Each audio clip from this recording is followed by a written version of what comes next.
Mengenai sosok Bupati Pati Sudewo yang menuai sorotan publik setelah menaikkan pajak bumi dan bangunan pedesaan serta perkotaan atau PBBP 2 hingga 250%.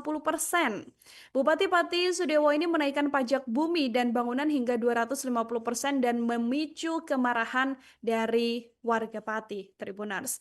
Sudewo sendiri mengatakan penyesuaian tarif ini dimaksudkan untuk meningkatkan pendapatan daerah yang nantinya akan digunakan untuk mendanai program pembangunan infrastruktur serta memperkuat layanan publik, Tribuners.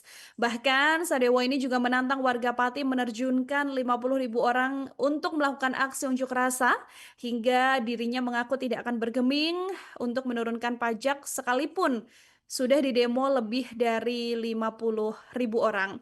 Sadewo ini sendiri lahir di Pati, Jawa Tengah di tahun 1968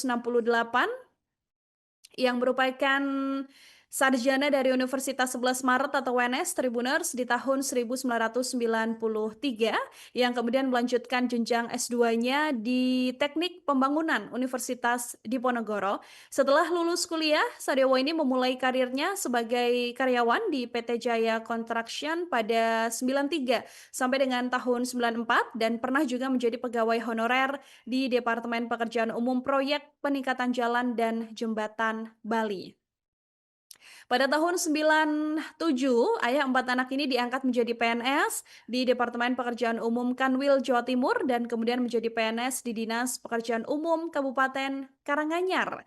Sadewo sendiri sempat menjadi wira swasta selama 3 tahun, kemudian terjun ke dunia politik Tribuners dengan bergabung awalnya dari Partai Demokrat dan terpilih sebagai anggota DPR RI periode 2009-2013. Pada tahun 2019, ia juga kembali melenggang ke Senayan, tapi kali ini melalui fraksi Partai Gerindra.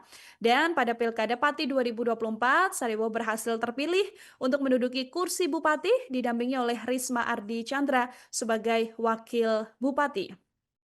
Sebelum menjabat sebagai Bupati Pati, Sadewo ini sempat mencalonkan diri sebagai Bupati Karanganyar pada tahun 2002, tapi ketika itu gagal, Tribuners. Meskipun demikian, Sadewo ini diketahui memang cukup aktif dalam organisasi sejak awal sampai pada akhirnya terjun menjadi politisi dan jabatan terakhirnya adalah Ketua Bidang Pemberdayaan Organisasi DPP Partai Gerindra dari 2019 sampai saat ini.